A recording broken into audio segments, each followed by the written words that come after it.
ऊर्जा सृष्टि है कौन हम ऊर्जा सृष्टि कौन हुए ना हूँ पुष्टि हम पुष्टि हेले कौन हम शस्य हम जीव जगत बची समस्ते खाइबे हैं सुरक्षित भाव में यज्ञ को यज्ञ एमती कामधेनु यज्ञ को कामधेनु कहुए कहीं आम जहाँ चाहिए ताहा आम पाइपर यज्ञ द्वारा सबू संभव हो पाए दशरथ पुत्र हूँ पिला हूँ सी कौन कले यज्ञ कले यज्ञ करे कौन यज्ञ करने द्वारा कौन कले चारोटी संतान होता यज्ञ ऊर्जा सृष्टि है जो चरु सृष्टि है से चरु कौन है चरु सामान तीन राणी खाइला चारि पुत्र सृष्टि जन्म होते यज्ञ आम यज्ञ सबकि उत्पत्ति हो पार जिते प्रभु रामचंद्र कौन कले ना सब रावण को मारी सारा पर सभा शेष कौन करते ना हूँ अश्वमेध यज्ञ कले कहीं अश्वमेध कले अश्वमेध ये आसला मेध अर्थ बलि मेध अर्थ बलि बलि माने कौन बुझा बलिर अर्थ कौन अश्व अश्व अर्थ पशु अश्व अर्थ पशु कि अश्व अर्थ राष्ट्र है क्या जी अतिक तीव्र बेग जो था से गाड़ी घोड़ा नाला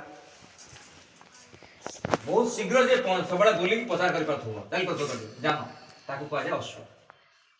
बुझे से किए थे ना अच्छी घोड़ा थे घोड़ा बहुत शीघ्र चली पारे कौन कले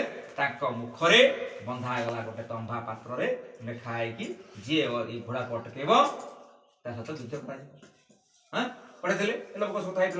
से कौन से विचे कौन कारण आम ठारू क्षेत्र में बहुत गर्वी थे तो मैंने गर्व टे कहीं आम भाई किए योद्धा ना आम ठार कि वीर अच्छे प्रतिष्ठा करने कौन करते ये प्रतिष्ठा करते अश्व अर्थ राष्ट्र आउ मेध अर्थ पशु ये मेध अर्थ पशु पशु किए ना आम भीतर थी पशु प्रवृत्ति खराब प्रवृत्ति पशु कहुए धन को पशु कहुए धन को पशु कहुए बुझे धन संपत्ति पशु बोली कहुए पशु धन तेणु पशु को आम भीतर थी खराब जिनस को आम परित्याग करने यज्ञ आम बलि दवा अर्थात छाड़ीद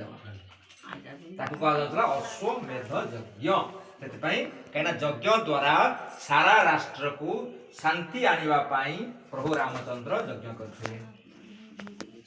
जोगेश्वर कृष्ण कौन कले यज्ञ कले जिते महाभारत सरीगला कौन करते ना राजस्व यज्ञ कहीं राज्य अशांति सृष्टि होता से राज्य को शांति करने से कौन करते ना राजस्व यज्ञ करते यज्ञ रे शांति प्रतिष्ठा हो पार यज्ञ रे धन प्राप्ति हो पार यज्ञ रे मन शांति हो पार यज्ञ रे सब किसी सृष्टि रक्षा हो नाला रक्षा कवच यज्ञ को कहुए रक्षा कवच बुझे तेना आम से यज्ञ द्वारा सब संभव कर घर अशांति सृष्टि होती आखि बुझे यज्ञ करो प्रत्येक कर्म आम जन्मदिन संस्कार यज्ञ पिंडदान यज्ञ कारण यज्ञ द्वारा ही सब किसी अग्नि मिले पुरोहित अग्नि होती आमर पुरोहित से आम यज्ञ को प्रधान दि जाए आम भारत संस्कृति कौन कह जाए ना यज्ञ पिता गायत्री माता यज्ञ रे दुई जन आमको मुख्य कराई किए किए आम सनातन धर्म रे बा हिंदू धर्म रे आमर दुई जन होती पिता माता सी हूँ यज्ञ पिता और गायत्री माता ये दी जन पिता माता केमिति माता हेले आपण जानि जन्म होला बेले आगु कत डाक्टर आगु डाक्टर होतली गोटे एंटुली छड़ा होतला मां माने सेकुथली ने निया जळुथला सेई जो मां जो यज्ञ कोन से सिंगर यज्ञ से आपण को संस्कार दउथला बोले एबे ता आसुने एबे तो सब महिषासुर महिषासुर कोन ना सेते बेले महिषासुर कोन करथला जणे लोक जन्म होइतला से मां पेट को चिरिकी भागतला केवल महिषासुर आ के नहीं जेते राक्षस जो होंतु देवता होंतु सब मां गर्भवती जन्म दुनिया जन्म होती किंतु ए राक्षस महिषासुर ता मां पेट को चिरिकी भागतला से ए बर्तमान से हो पता सब महिषासुर पेट जलाई फ्लावर्स हैं कहीं ना बर्तमान जुग परिवर्तन हो विचार परिवर्तन कहीं से आम ऋषि परंपरा रही था आम से सब आसू था आम ऋषि परंपरा धीरे आम पछे जो द्वारा कि आज व्यवस्था कौन हो समस्त महामारी भाया रोग आसिक आक्रांत हो